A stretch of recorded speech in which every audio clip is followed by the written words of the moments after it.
দক্ষিণ এশিয়ায় ভূ রাজনৈতিক উত্তেজনা চরমে। ভারতের চিকেন স্নেক বা শিলিগুড়ি করিডোরকে কেন্দ্র করে ভারত, চীন, বাংলাদেশ এবং পাকিস্তানের মধ্যে সামরিক ও কূটনৈতিক চাপ বাড়ছে।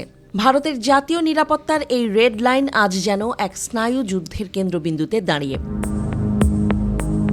ভারতের উত্তর পূর্বাঞ্চলের সঙ্গে মূল ভূখণ্ডের সংযোগস্থল মাত্র ২২ কিলোমিটার প্রশস্ত শিলিগুড়ি করিডোর।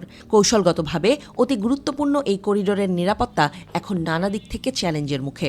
চীনের চুম্বি ভ্যালিতে সামরিক অবকাঠামোর বিস্তার, ভুটানের ভূখণ্ডে চীনের বসতি স্থাপন এবং বাংলাদেশের সঙ্গে ক্রমবর্ধমান চীনা সম্পর্ক সবকিছুই এই করিডোরকে ঘিরে ভারতের কৌশলগত উদ্বেগ বাড়িয়ে তুলেছে।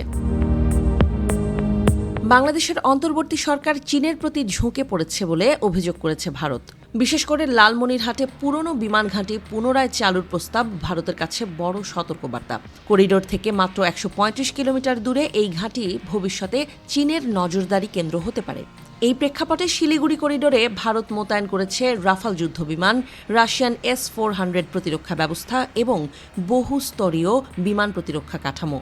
তৈরি হচ্ছে একটি মাল্টি জোন ডিটারেন্স ডকট্রিন, যেখানে স্যাটেলাইট নজরদারি থেকে শুরু করে সাইবার ও ইলেকট্রনিক ওয়ারফেয়ার পর্যন্ত সক্রিয়।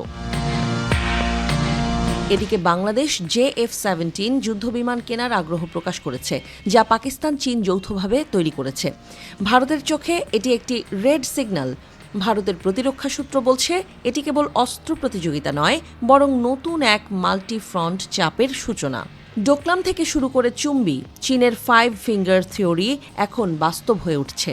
ভারতের পূর্ব সীমান্তে তৈরি হচ্ছে একটি নতুন কৌশলগত ফ্রন্ট, যা কেবল সামরিক নয়, অর্থনৈতিক ও সামাজিক চাপও তৈরি করছে।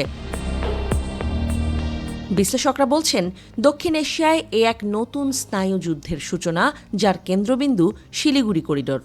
ভারতের কাছে এটি কেবল একটি করিডোর নয়, বরং জাতীয় সংহতির প্রতীক। যে কোনো আঘাত এখানে পুরো অঞ্চলকে অস্থির করতে পারে।